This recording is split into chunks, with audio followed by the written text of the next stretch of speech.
នេះយើងមកទស្សនាទឹកទី2កាត់ថ្លៃមកអាលីលៀកគ្រីដៅចូលនោះពេលអាលីចូលបដាឆ្វេងរបស់នេះគឺតក់ជើងរបស់អាលីហើយឆ្វេងហើយតាមអាលីលៀកគ្រីដៅចូលនោះពេលរយៈរបស់អាលីលៀកគ្រីដៅចូលនោះខ្លាំងនោះខ្លាំងនោះទៅហើយចូលលៀកគ្រីដៅច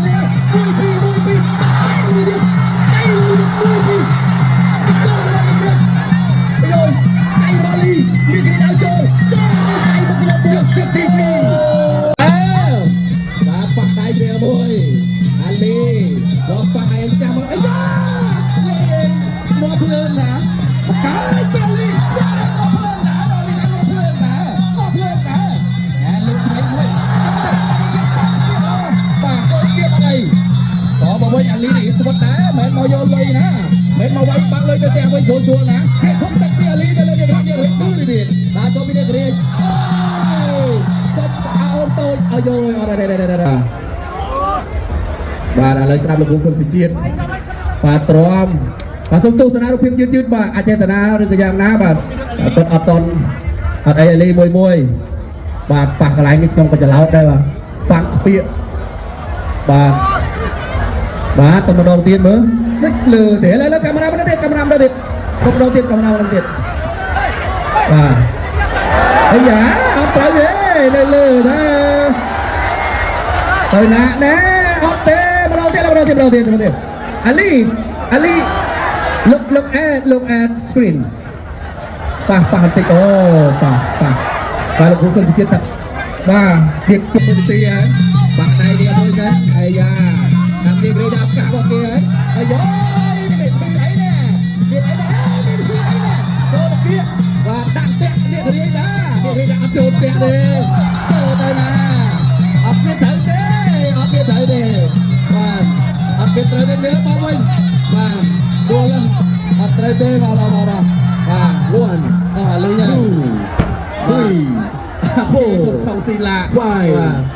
6 7 8 បុកអូខេវាយទៀតបាទតាមពិតគាត់អស់លីងហើយគាត់អស់សាំងបាទអស់សាំងទៅឲ្យលៀកក្រេតទៅបាទនេះចង់ដាក់ផ្ទះណាកាប់ចាក់តាមនេះកៅទៀតកូនទៀតហើយទៅដាក់បាយទៅទៅពីនេះចាយពីអាលី6